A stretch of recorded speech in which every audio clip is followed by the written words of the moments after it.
আজকের গল্প বাতিঘর রক্ষকের শেষ দিনলিপি। চর নামক একটি নির্জন দ্বীপ, চারদিক ঘিরে সমুদ্রের আগ্রাসী গর্জন, আর মাঝখানে দাঁড়িয়ে রক্তভেলি বাতিঘর। একে বলা হয় শেষের আলো, কারণ বহু জাহাজের শেষ ভেসে যাওয়া স্মৃতি এখানে নিঃশেষ হয়েছে। 1893 সালের নভেম্বর। বাতিঘর রক্ষক ছিলেন রবিন হালদার। মাঝবয়সী মানুষ, একা থাকতেন এই পাথুরে দ্বীপে। নৌবাহিনীর নির্দেশে তিনি প্রতিদিন তার দিনের বিবরণ লগ বুকে লিখতেন। হাজার হাজার জাহাজ দেখা, বাতাসের দিক, জোয়ার ভাটার সময়, আর নিজের খাবার ও ঘুমের রুটিন। কিন্তু নভেম্বর 17 তারিখ থেকে তার লেখা বদলে গেল। সেই দিন থেকেই শুরু হলো অন্ধকারের ক্রমস্ফীতি। 7 নভেম্বর 1893। সমুদ্র আজ অস্বাভাবিক রুক্ষ, আকাশে মেঘ নেই, অথচ বাতিঘরের কাঁচে ঝরছে নোনা জলের ফোঁটা। কে যেন বাইরে হাঁটছে, ভারী বুটের শব্দ, কিন্তু আমি জানি এখানে কেবল আমি আছি। রবিন এইটুকু লিখেই থেমে যান। সে রাতে পরপর 3 বার তাকে লণ্ঠন জ্বালাতে হয়, কারণ প্রধান আলো বারবার নিভে যাচ্ছিল। বাতাসহীন রাতেও শিখা দুলছিল, যেন কেউ নিঃশব্দে ফুঁ দিচ্ছে। 8 নভেম্বর। ভোরে দেখলাম সিঁড়ির ধাপে পায়ের ছাপ, বড় মানুষের মতো, কিন্তু শুধু 3টি আঙুল। সাগরের দিকে যাচ্ছে, নয় আসছে ভিতরের দিকে। আমি মুছে দিয়েছি, তবু ফিরে আসছে। সেই দিন দুপুরে তিনি বারান্দা থেকে দেখেন সমুদ্রের ফেনার মধ্যে একটা কালো ছায়া দাঁড়িয়ে আছে। ঢেউ আসছে যাচ্ছে, তবু ছায়াটা নড়ে না। যখন দূরবীনে তাকালেন, ঠিক তখনই কাঁচে টুকটুক আওয়াজ। ঘুরে দেখেন কেউ নেই। 19 নভেম্বর।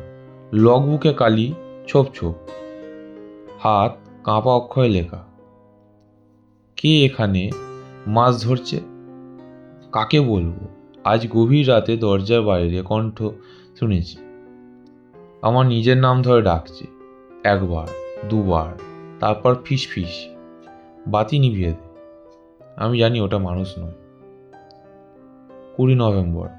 রবিন পরিচর্যাকারী নৌকা সেদিন পৌঁছানোর কথা ছিল, কিন্তু পৌঁছায়নি। তিনি খাদ্যশূন্য অবস্থায় শুধু কফি ও সুপে দিন কাটাতে লাগলেন। তার ঘুম নেই, চোখ লাল, কপালে জ্বর। লগবুকে লিপি আরও অগোছালো হয়ে উঠল। ছায়াটা এখন ভিতরে আসে। সিঁড়ির পাশে ফিস ফিস, কখনো উপরে কখনো নিচে, বাতাসে পচা মাছের গন্ধ।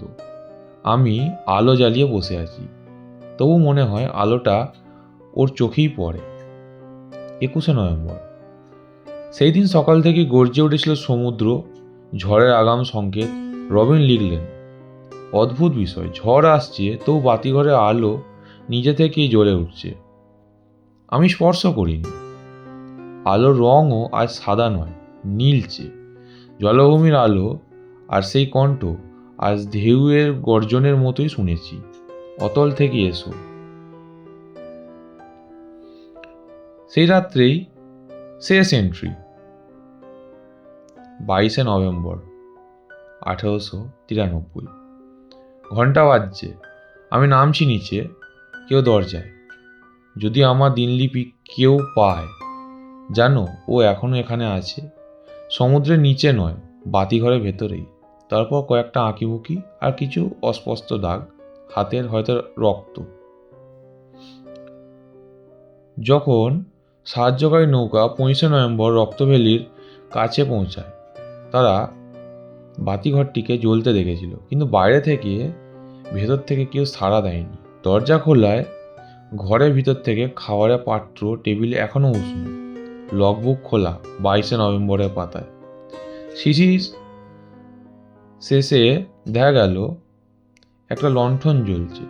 কেউ কাছে যেতেই শিখাটা নিভে গেল। রবিন হালদার আর কোনোদিন পাওয়া যায়নি। কিন্তু আজও মাইয়াতে যখন ঝড় শুরু হয়, রক্তভেলির বাতিঘরে আলো নীল হয়ে, এবং তড়িচালকেরা বলে বাতাসে শোনা যায় এক কণ্ঠ, আলো নিভিয়ে দে।